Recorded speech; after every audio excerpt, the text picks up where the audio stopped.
before Christmas. 'Twas the night before Christmas, when all through the house not a creature was stirring, not even a mouse. The stockings were hung by the chimney with care, in hopes that St. Nicholas soon would be there. The children were nestled all snug in their beds, while visions of sugar plums danced in their heads. And Mamma in her kerchief, and I in my cap, had just settled down for a long winter's nap. When out on the lawn there arose such a clatter, I sprang from the bed to see what was the matter. Away to the window I flew like a flash, tore open the shutters and threw up the sash. The moon on the breast of the new fallen snow gave the luster of midday to objects below, when what to my wondering eyes should appear but a miniature sleigh and 8 tiny reindeer. With a little old driver so lively and quick, I knew in a moment it must be St. Nick. More rapid than eagles his coursers they came, and he whistled and shouted and called them by name. Now Dasher, now Dancer, now Prancer and Vixen, on Comet, on Cupid, on Donner and Blitzen.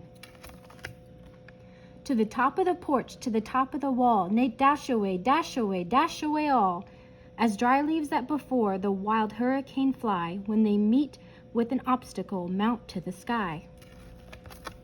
So up on the housetop the coursers they flew, with the sleighs full of toys, and St. Nicholas too.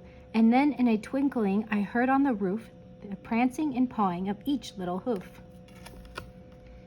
As I drew in my head and was turning around, down the chimney St. Nicholas came with a bound. He was dressed in all fur from his head to his foot, and his clothes were all tarnished with ashes and soot. A bundle of toys he had flung on his back, and he looked like a peddler just opening his pack. His eyes how they twinkled, his dimples how merry, his cheeks were like roses, his nose like a cherry.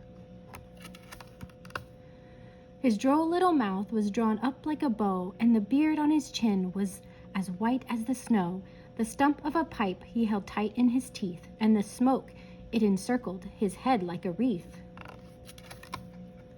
He had a broad face and a little round belly that shook when he laughed like a bowl full of jelly. He was chubby and plump, a right jolly old elf, and I laughed when I saw him in spite of myself. A wink of his eye and a twist of his head soon gave me to know that I had nothing to dread. He spoke not a word, but went straight to his work and filled all the stockings, then turned with a jerk, and laying his finger aside of his nose and giving a nod, up the chimney he rose. He sprang to his sleigh, to his team gave a whistle, and away they all flew like the down of a thistle.